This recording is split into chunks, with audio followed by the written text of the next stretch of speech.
Ever walk by buildings that look like this and think, that building must have never been finished, or it's super old. I mean, it looks pretty worn out, almost dirty.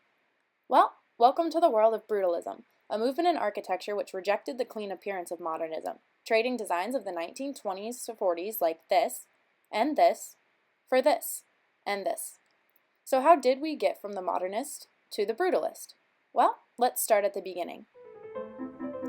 The one who really popularized the style was this guy. That's Le Corbusier, pretty much the architect of the 20th century, according to his critics. So before Brutalism, Corb, that's what we like to call him in architecture speak, was designing modernist buildings, a style which he also ironically pioneered. In the 1920s and 30s, Corb is working on stuff like this. Not bad, right? Nice, neat, white building. And this is what Corb wanted, was this clean, polished look. And tons of architects went crazy over it and started mimicking it. So everything's going great in modernism, and most people are pretty stoked about it. Cue World War II. After the war, there's a lot of people suffering to get back on their feet, make money, and resume normal life. It's rough out there, and that's where a light bulb goes off in Corb's head. He thinks, hey, if life's so rough, I'm going to make buildings that are rough too. And thus Brutalism is born. There were several main elements in the creation of this style. First, we start with concrete. This was because of the war. People needed cheap, available building materials, and since Corb already loved the stuff, he stuck with it. Then we add those rough, unfinished surfaces we were talking about before to highlight the roughness of modern urban life.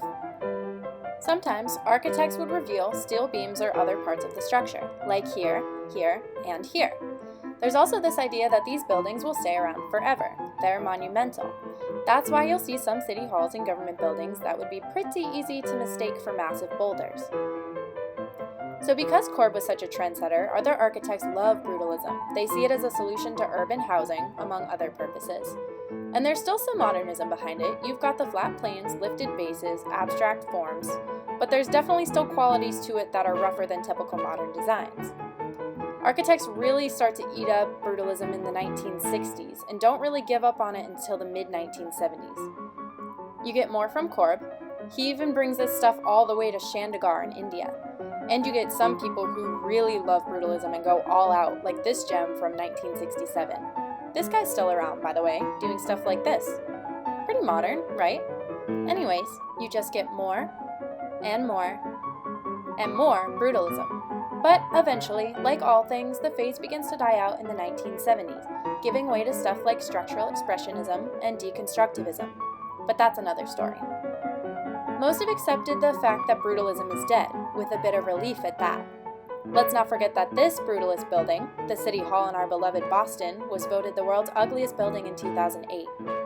But others just can't seem to let Brutalism go and try to put their own spin on it, like this guy. Yes, that is a house stuck up on that Brutalist building. There's people today who are protesting the replacement of this New York City building with the boring design below, and this guy, who made a future Brutalist building design that looks a lot like those walker things from Star Wars. So that, ladies and gentlemen, is the Brutalist movement.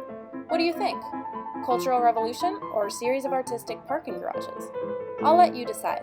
But if you're from good old Beantown like me, next time you pass by that city hall, you can tell your friends all about what you just learned. Or just click play for them on this little video right here.